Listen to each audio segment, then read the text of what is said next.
Who really controls your money? There is a machine that decides how much your money is worth. You never voted for it. Most people can't even name it. And right now, while you're watching this, it's printing over $7 billion of new debt every single day.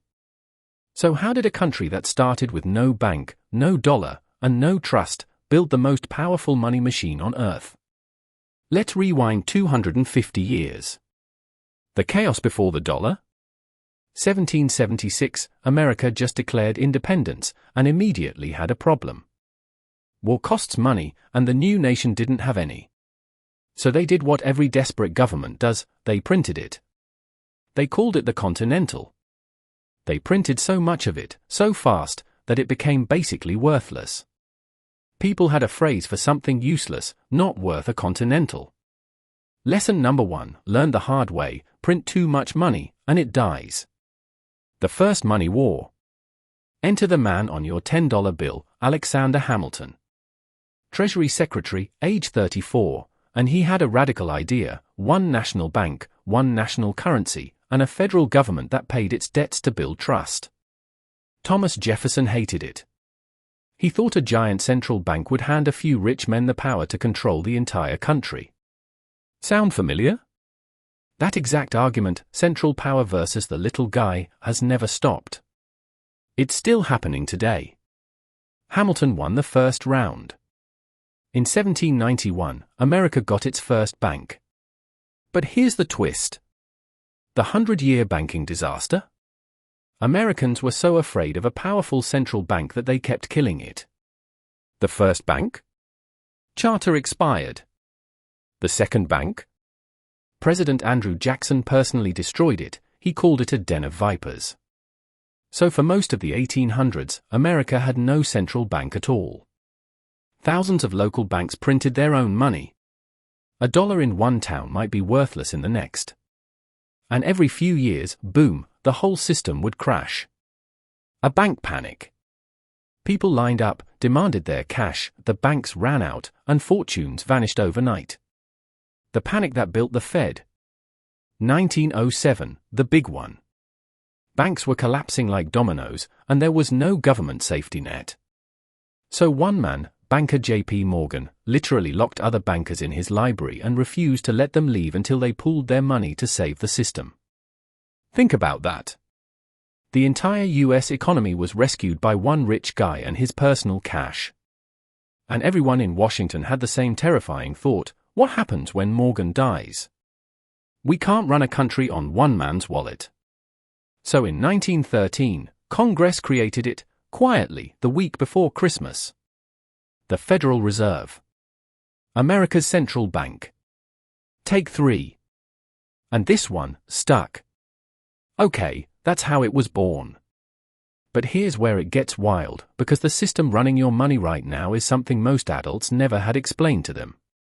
Stick with me, because once you see it, you can't unsee it. What the Fed actually does? The Federal Reserve is not a regular bank. You can't open an account there. It's the bank for the banks, and it has one superpower: it sets the price of money. That's what an interest rate really is. The cost of borrowing $1. When the economy runs too hot and prices spike, the Fed raises rates to cool it down, borrowing gets expensive, people spend less. When the economy is dying, it cuts rates to heat it up, money gets cheap, people borrow and spend. 2 levers. Up. Down. And those 2 moves ripple into your rent, your car loan, your mortgage, and your job. Money from nothing? Here's the part that breaks people's brains. The Fed doesn't print most of the money. Your bank does. When you take out a loan, the bank doesn't hand you someone else's savings. It types the number into existence. That money didn't exist a second ago. It's called fractional reserve banking, and it means most of the money in the world isn't cash, it's debt. Numbers on a screen, created when someone borrows, destroyed when they pay it back. The dollar in your account isn't backed by gold. It hasn't been since 1971. It's backed by one thing: trust. The 3 players. So who's actually steering this thing? 3 players. 1. The Federal Reserve sets the rates, controls the supply. 2. The Treasury, that's the government's checkbook, it spends the money and borrows what it doesn't have by selling bonds.